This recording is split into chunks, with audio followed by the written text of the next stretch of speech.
refletir um texto muito grande, do verso 1 ao verso 53 de Atos. Então vou tentar fazer o máximo possível para não ser uma pregação muito cansativa, tá bom, meus irmãos?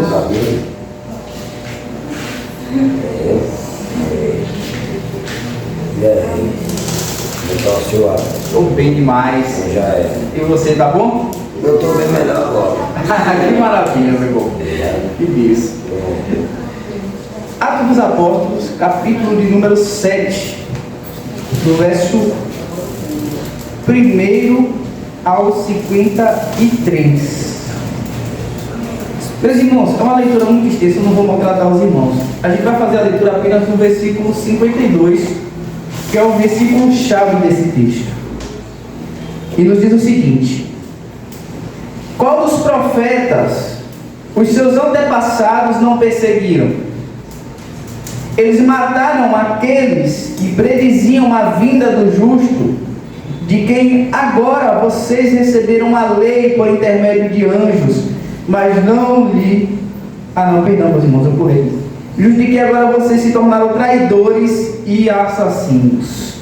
Verso 53. Vocês que receberam a lei por intermédio de anjos, mas não lhe obedeceram. Senhor Deus, peço o auxílio do Teu Espírito nesta noite, que Ele me conduza nesta pregação. Que o Senhor possa trazer clareza para esse texto tão robusto, tão grande, Senhor. E que nós saiamos daqui compreendendo esse texto, não somente compreendendo, mas também aplicando esse texto em nossas vidas. Fala conosco, Senhor, por amor do Teu nome. Fala conosco por amor da Tua igreja. É o que eu te peço, no nome de Jesus.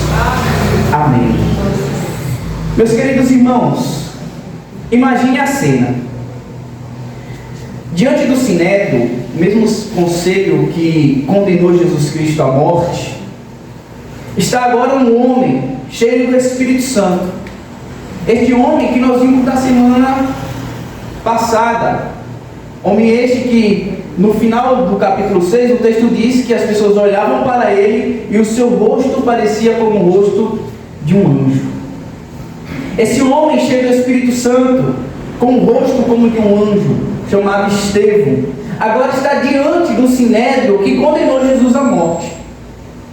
Ele foi preso falsamente, porque levantaram algumas calúnias contra Estevão, e isso fez com que Estevão fosse preso, levado ao Sinédrio. E agora diante desse conselho está este homem.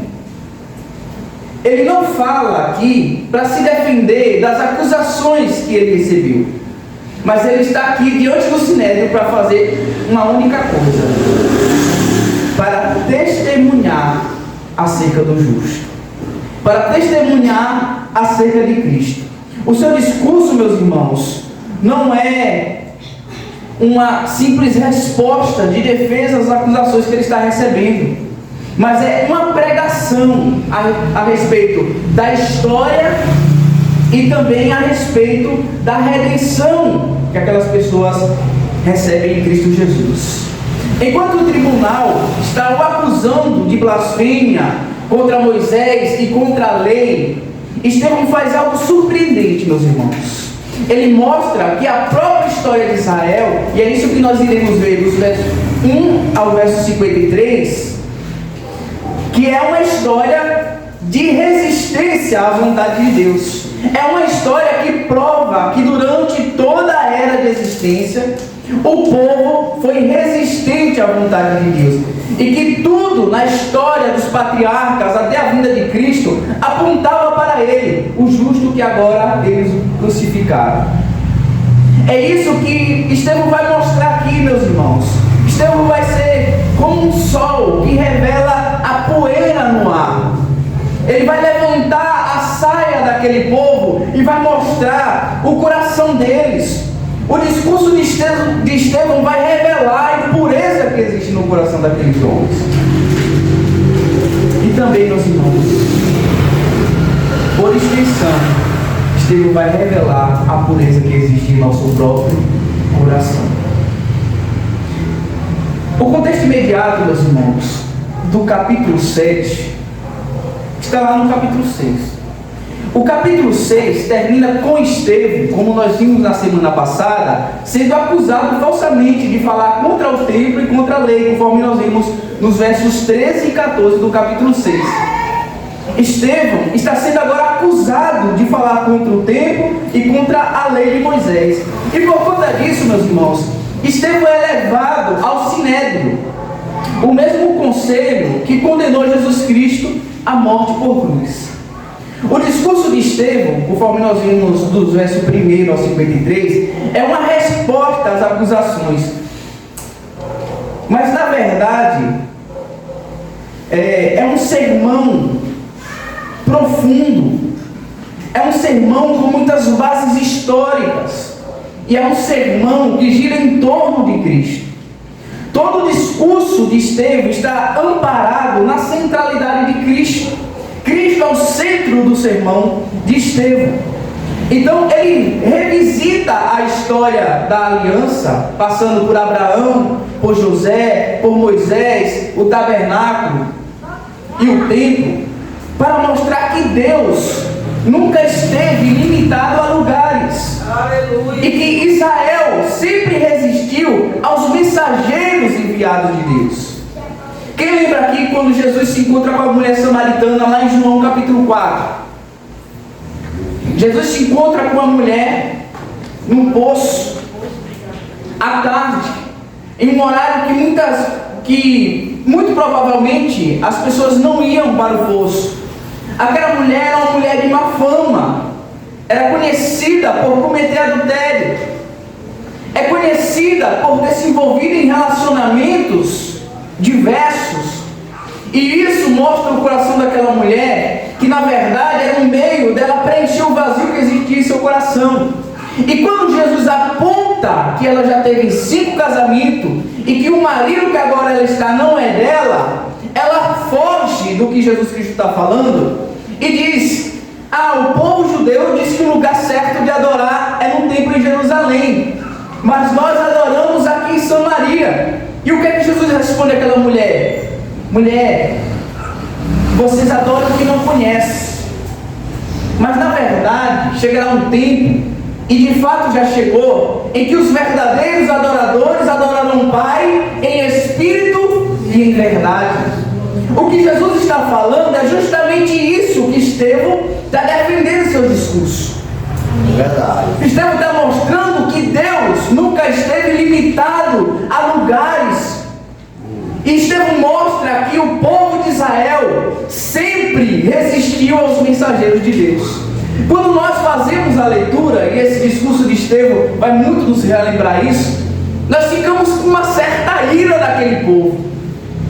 É Deus fazendo o bem para o povo e o povo resistindo à vontade de Deus. É Deus levantando os profetas para anunciarem a sua vontade e o povo perseguindo e matando os profetas de Deus. E é por isso, é nessa linha de pensamento que Estevão vai passear. Ele vai mostrar que Deus não se limita a lugares e que o povo de Israel sempre rejeitaram o mensageiro de Deus. E aí, meus irmãos, nós voltamos à leitura do verso 52. O que é que esse verso nos diz? Ele nos diz qual dos profetas os seus antepassados não perseguiram. Eles mataram aqueles que prediziam a vinda do justo, de quem agora vocês se tornaram traidores e assassinos. Estevão faz uma acusação direta. E aí, meus irmãos, logo após isso, no verso 55, o que é que Estevão faz? Estevão vê Jesus à direita de Deus e é apedrejado, é morto. O primeiro martírio da igreja, o primeiro homem a morrer por causa da fé. E o tema, meus irmãos, que eu coloquei nesse sermão desta noite é: a fidelidade de Deus ao longo da história contrasta com a resistência humana à sua graça revelada em Jesus Cristo. Nós vamos encontrar aqui nesse texto, meus irmãos, pelo menos 4 verdades. E eu vou separar essas verdades em versículos para que a gente possa não fazer uma leitura cansativa e também para que a gente possa compreender a linha de raciocínio de Estevão ao escrever, na verdade, ao discursar nesses 53 versículos. Dos versos 2 ao 8, meus irmãos, esse texto vai nos mostrar que Deus chama e conduz o seu povo pela promessa. A segunda verdade que esse texto vai nos mostrar, meus irmãos, se encontra dos versos 9 ao 16, é que Deus salva por meio do rejeitado. E nós vamos ver a argumentação de Estevão para isso. A terceira verdade que esse texto nos mostra é que Deus revela-se através de libertadores rejeitados. E a quarta e última verdade, meus irmãos, se encontra nos versos 44 a 53 e nos fala que o verdadeiro culto é ao Deus presente em Cristo e não a lugares. Voltamos para os versos 2 e 8. Passamos a leitura. O verso 1 diz: então o sumo sacerdote perguntou a Estevão: são verdadeiras estas acusações? Vocês lembram que na semana passada eu falei dessas acusações? Que o povo havia acusado Estevão de falar contra o templo e contra a lei? E aí, diante do Sinédrio, o Sinédrio pergunta isso a Estevão: são verdadeiras estas acusações? E aí a resposta de Estevão: assim ele respondeu, verso 2: irmãos e pais, ouçam-me. O Deus glorioso apareceu a Abraão, nosso pai, estando ele ainda na Mesopotâmia, antes de morar em Harã. Ele disse: saia da sua terra, do meio dos seus parentes, e vá para a terra que eu lhe mostrarei. Então ele saiu da terra dos caldeus e se estabeleceu em Harã. Depois da morte de seu pai, Deus o trouxe a esta terra onde vocês agora vivem. Deus não lhe deu nenhuma herança aqui, nem mesmo o espaço de um pé, mas lhe prometeu que ele e depois dele, seus descendentes, possuiriam a terra, embora naquele tempo Abraão não tivesse filhos. Deus lhe falou desta forma: seus descendentes serão peregrinos numa terra estrangeira e serão escravizados e maltratados por 400 anos. Mas eu castigarei a nação a quem servirão como escravos, e depois sairão dali e me adorarão neste lugar. E deu a Abraão a aliança da circuncisão.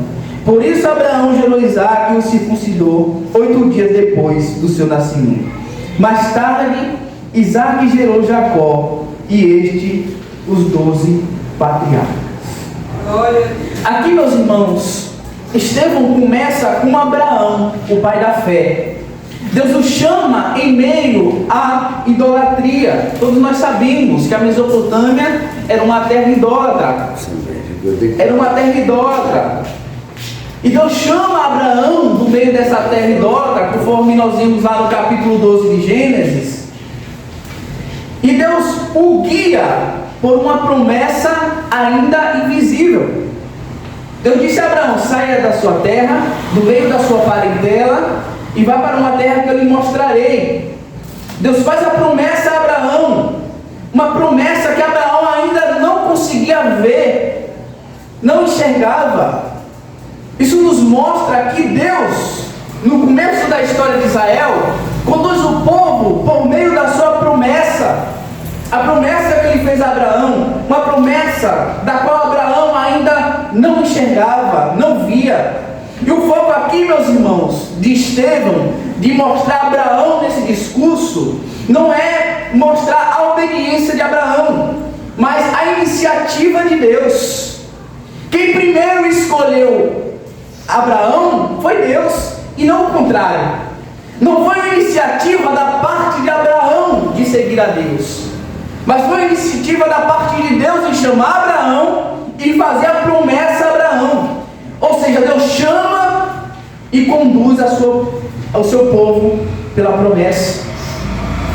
Mesmo sem possuir terras, meus irmãos, nem herança, Abraão confiou na promessa de Deus, assim como nós confiamos em Cristo, o cumprimento de todas as promessas. O chamado de Deus, meus irmãos, nas nossas vidas se encontra na esperança de que nós temos em Cristo. Da mesma forma que Abraão não conseguia enxergar a promessa, nós também ainda não conseguimos na sua plenitude enxergar a promessa. Mas Deus chama e conduz o seu povo pela promessa. Desde o princípio, meus irmãos, é o que Estevão está mostrando aqui, dos versos 2 a 8, a salvação é pela graça e mediante a fé. E Paulo argumenta isso lá em Romanos capítulo 4. Ele diz que Abraão não foi justificado pelas obras, mas Abraão foi justificado por meio da fé. Porque lá em Gênesis capítulo 17 ou 15, se não me falha a memória, a Bíblia diz que depois que Deus faz a promessa a Abraão, e Abraão argumenta que quem seria o seu herdeiro seria Eliezer de Damasco, Deus fala a ele: não vai ser Eliezer de Damasco, vai ser um filho gerado por você mesmo. E o texto diz que Abraão creu em Deus, e isso lhe foi imputado por justiça. Não foi pelo que Abraão fez, mas foi por meio da fé que Abraão teve. Então, desde o princípio, Estevão está mostrando aqui para essas pessoas: a salvação não tem nada a ver com lei, a salvação não tem nada a ver com o tempo, a salvação é pela graça mediante a fé, e não pela lei ou por outras estruturas religiosas. É a primeira verdade, meus irmãos, que Estevão mostra para nós. Estevão nos mostra que Deus chama o seu povo e que Deus conduz o seu povo pela sua promessa e não pelos méritos humanos. A segunda verdade, meus irmãos, desse texto se encontra nos versos 9 e 16 e nos fala que Deus salva por meio do rejeitado. E aí nós vamos ver que Estevão vai usar algumas pessoas conhecidas nossas, que foram rejeitadas, mas que foram levantadas por Deus para serem libertadores, para serem meio de salvação. Façamos a leitura. Os patriarcas, tendo inveja de José, venderam-no como escravo para o Egito. Mas Deus estava com ele e o libertou de todas as suas tribulações, dando a José favor e sabedoria diante do faraó, rei do Egito. Este o tornou governador do Egito e de todo o seu palácio. Depois houve fome em todo o Egito e em Canaã, trazendo grande sofrimento, e os nossos antepassados não encontravam alimento. Ouvindo que havia trigo no Egito, Jacó enviou nossos antepassados em sua primeira viagem. Na segunda viagem, meus irmãos, na segunda viagem, verso 13, José fez-se reconhecer por seus irmãos, e o faraó pôde conhecer a família de José. Diante disso, José mandou buscar seu pai Jacó e toda a sua família, que eram 75 pessoas. Então Jacó desceu ao Egito, onde faleceram ele e os nossos antepassados. Seus corpos foram levados de volta a Siquém e colocados num túmulo que Abraão havia comprado ali dos filhos de Amor por certa quantia. Então veja a linha de pensamento de Estevão. Estevão primeiro começa a mostrar que Deus chama e conduz o povo pela promessa, e agora Estevão mostra que Deus salva por meio do rejeitado. Todos nós aqui conhecemos a história de José. Se não todos, pelo menos a maioria de nós. José tem uma história muito bonita, uma história de rejeição, uma história de superação. Mas a história de José, meus irmãos, não nos fala apenas de rejeição e superação, mas nos fala acerca do plano divino. José foi vendido pelos seus irmãos, foi rejeitado pelos seus, mas Deus estava com ele. No Egito, o rejeitado se torna salvador de todos. Então, meus irmãos, Estevão mostra aqui um padrão redentivo. O escolhido é rejeitado. Quando Moisés foi levantado para libertar o povo de Israel da escravidão do Egito, o texto nos diz que ele vê um egípcio agredindo um israelita, ele sai em defesa daquele israelita mata o egípcio, esconde o corpo na areia, mas depois ele volta no outro dia, e quando ele se encontra, ele volta lá para aquele povo israelita, ele encontra dois israelitas brigando entre si, irmãos,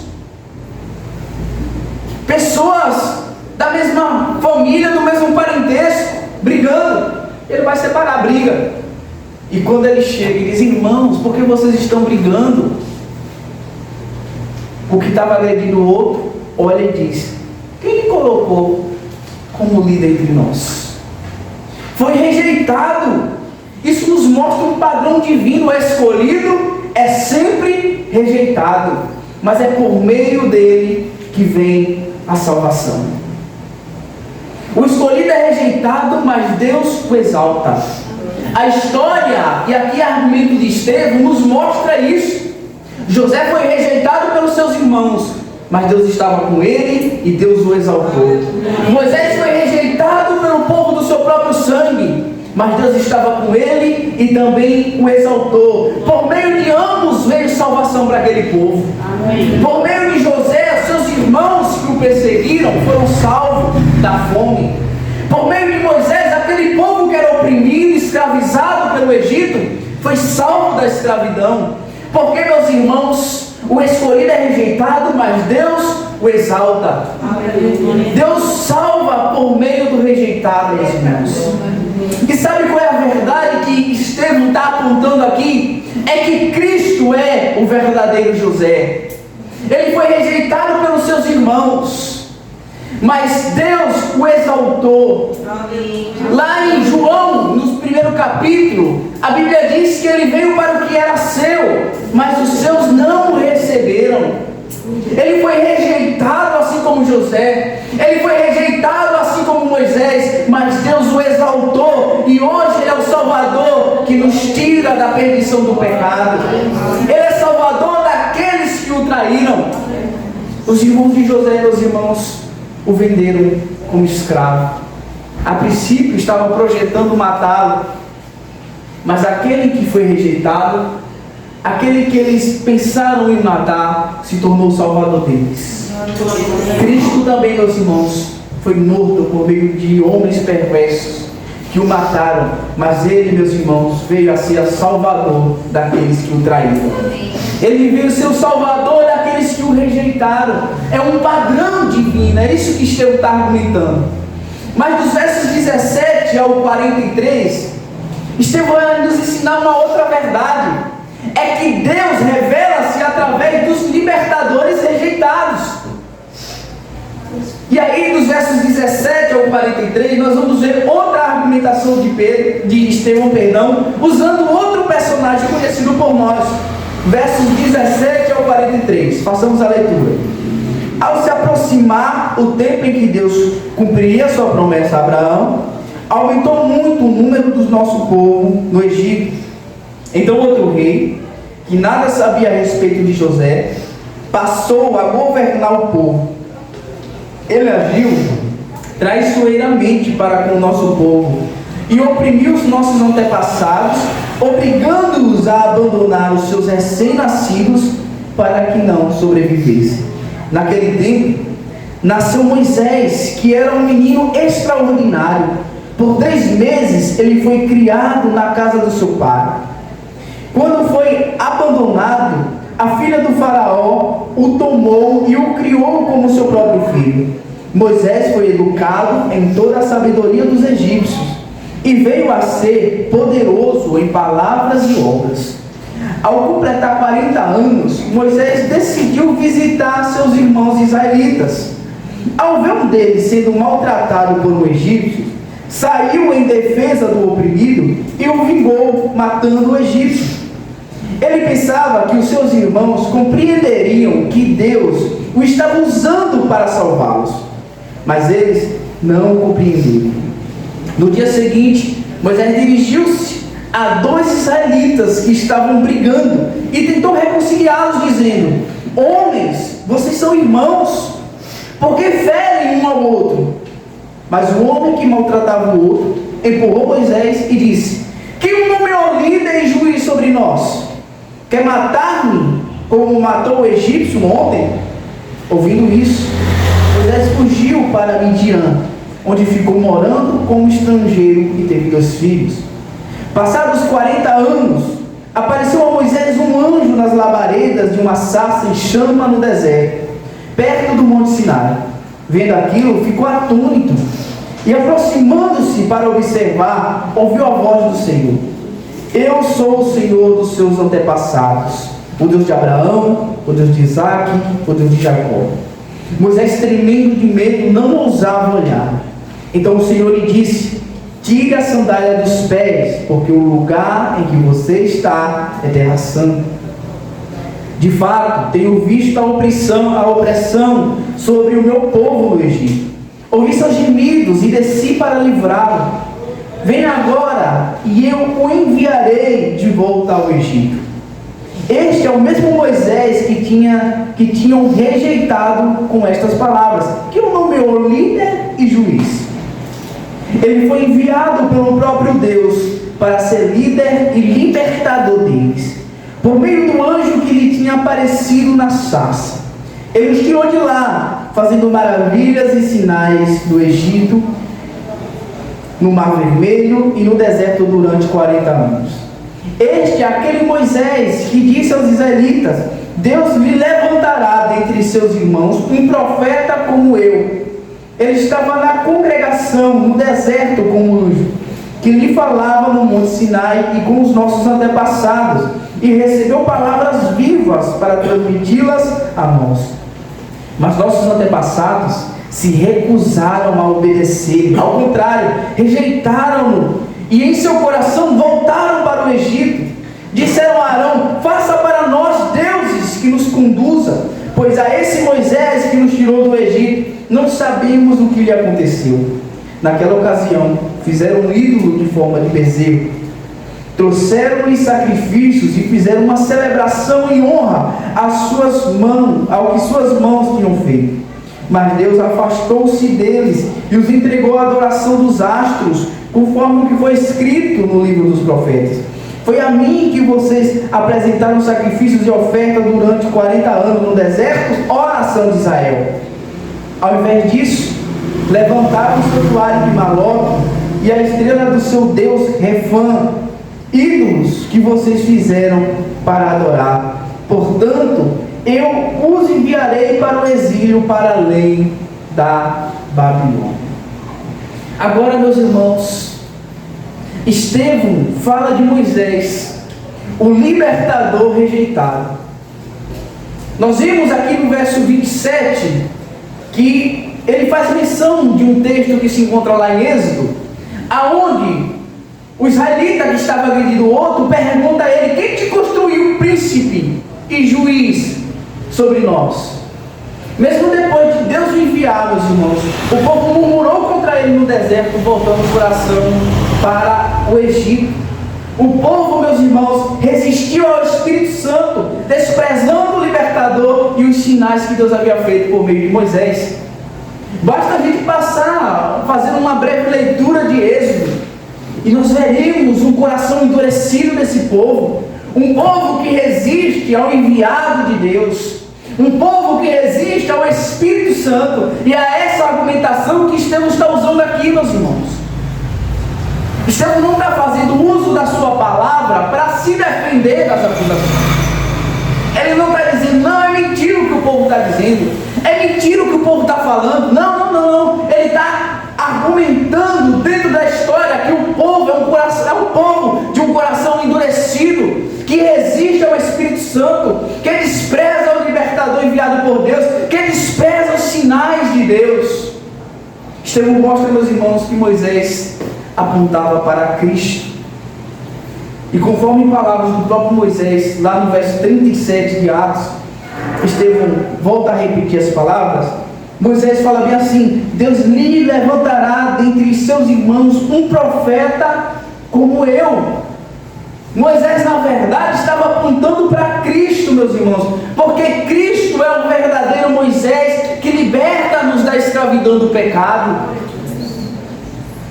E, meus irmãos, assim como José e Moisés, Cristo também foi rejeitado pelo seu povo. E Estevão argumenta, meus irmãos, por fim, que o verdadeiro culto é ao Deus presente em Cristo Jesus e não a lugares. Estevão mostra, meus irmãos, que Deus nunca esteve preso ao templo. Ele habitou, meus irmãos, num tabernáculo, caminhando com o povo. E nós vimos isso dos versos 44 a 53.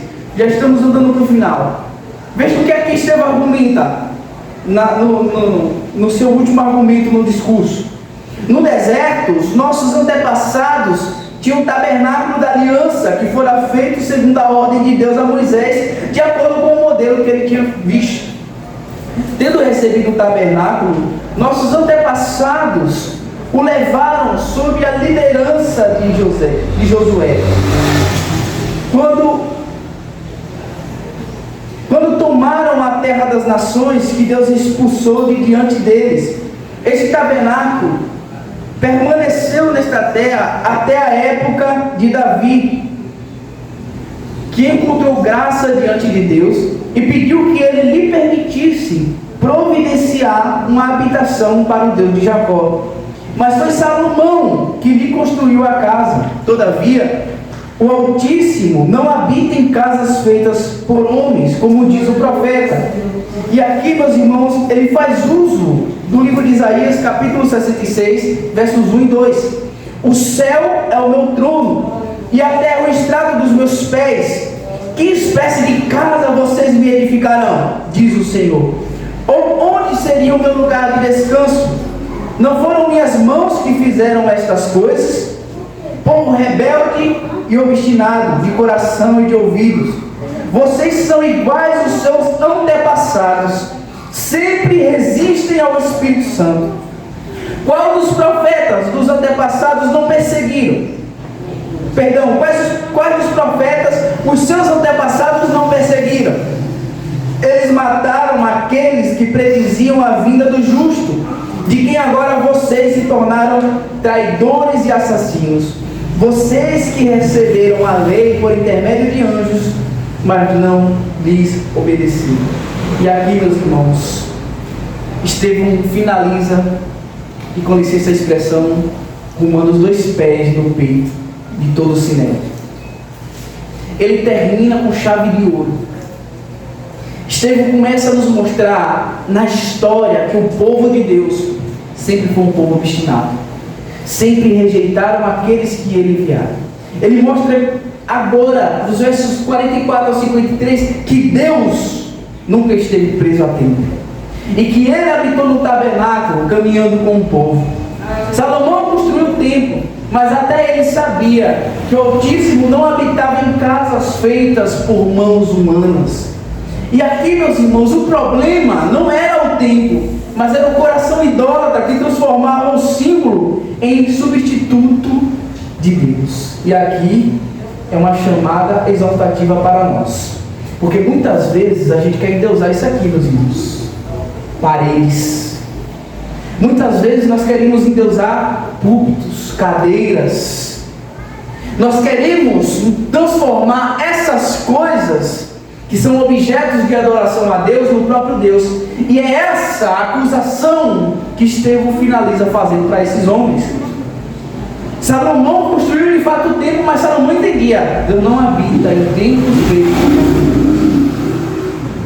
Só que esse povo pegou algo que era símbolo de adoração a Deus e substituiu pelo próprio Deus, de modo que o templo e a lei se tornaram superiores ao próprio Deus.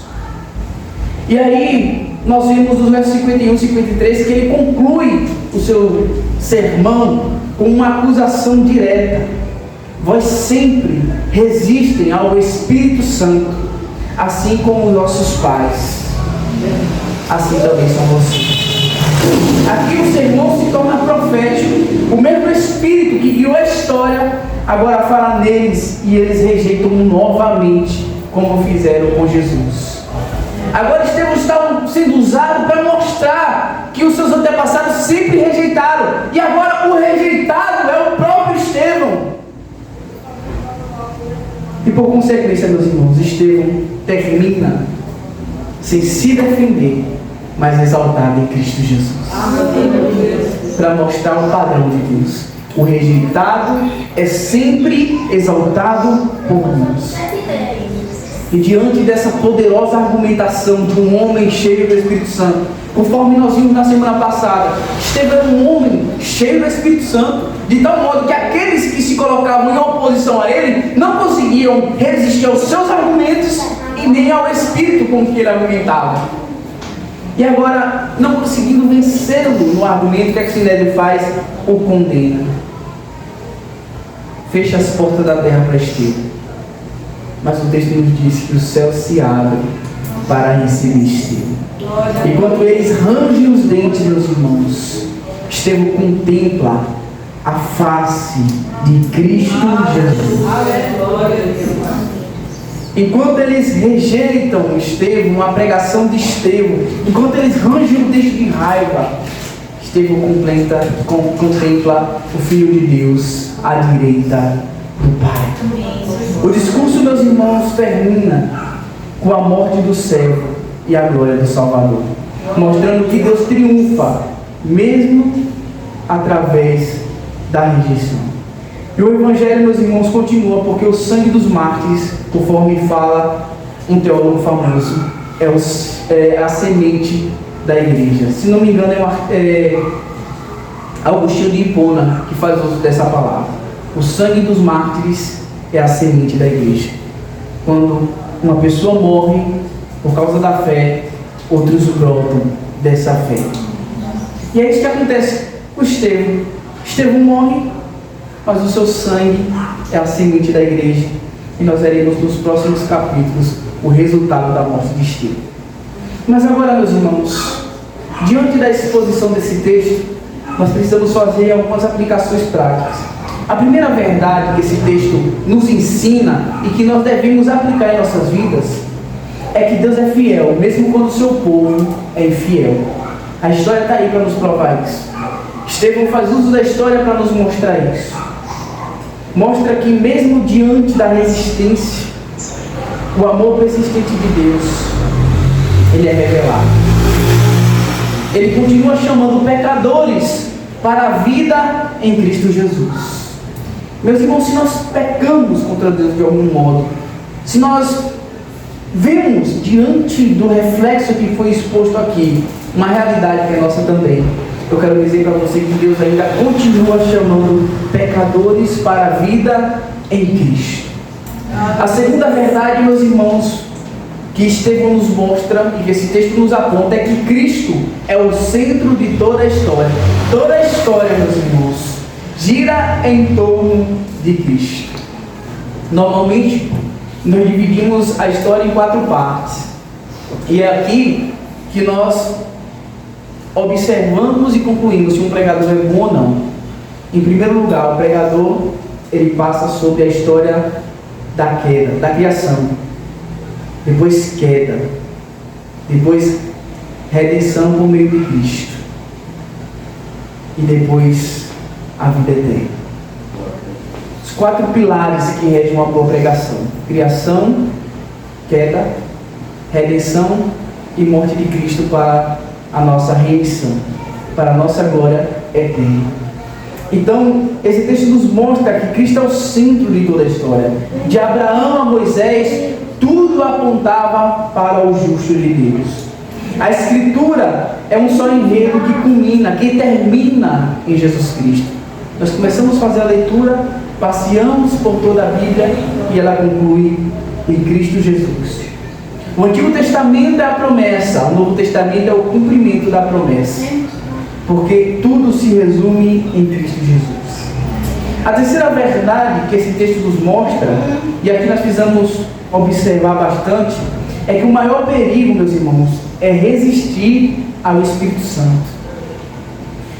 O mesmo Espírito que falou pelos profetas, hoje fala por meio da sua palavra, meus irmãos. E ignorar o Evangelho é repetir o erro que Estevão está expondo aqui. É rejeitar o Espírito Santo. E por fim, esse texto nos ensina que o verdadeiro templo é Cristo e o seu povo. Não é o prédio, nem é a liturgia, mas é a presença de Deus entre os que creem. O culto verdadeiro é espírito e em verdade, como eu mencionei. Igreja, meus irmãos, não é prédio, não é parede. Tudo isso aqui, todos nós vamos morrer. Se nós sairmos daqui, aqui fecha. E pode até mesmo virar um bar. Nunca foi igreja do Senhor. Porque a igreja é o povo de Deus. Somos nós que professamos a fé em Cristo Jesus. É o que Estevão conclui. É o que Estevão nos mostra. E por conta dessas verdades, meus irmãos, Estevão foi morto, apedrejado. Mas ele viu a glória de Deus. Os últimos versículos nos diz: ouvindo isso, ficaram furiosos e rangeram os dentes contra eles. Mas Estevão, cheio do Espírito Santo, levantou os olhos para o céu e viu a glória de Deus e Jesus em pé à direita de Deus. E disse: vejo os céus abertos e o Filho do Homem em pé à direita de Deus. Mas eles tamparam os ouvidos e, dando fortes gritos, lançaram-se todos juntos contra ele, arrastaram-no para fora da cidade e começaram a apedrejá-lo. As testemunhas deixaram seus mantos aos pés de um jovem chamado Saulo. Enquanto apedrejavam Estevão, este orava: Senhor Jesus, recebe meu espírito. Então caiu de joelho e bradou: Senhor, não os consideres culpados deste pecado. E tendo visto isso, adormeceu. Essa é a história de Estevão. Esse foi o resultado da sua pregação. Mas Estevão deixou uma semente sólida. E nós veremos isso, meus irmãos, nas nossas próximas exposições de Atos dos Apóstolos. Vamos nos colocar sobre os pés neste momento. Vamos orar em agradecimento a Deus por sua santa palavra. Porque o nosso Deus, meus irmãos, Ele é fiel. Oremos. Bondoso Pai, muito obrigado por este momento tão precioso, Pai. Obrigado por tua palavra.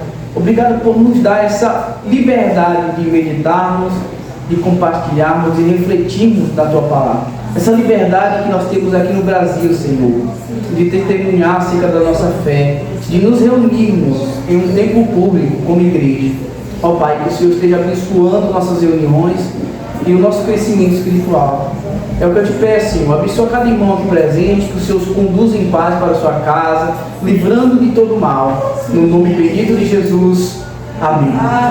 Amém, meus irmãos. Que Deus os conduza em paz.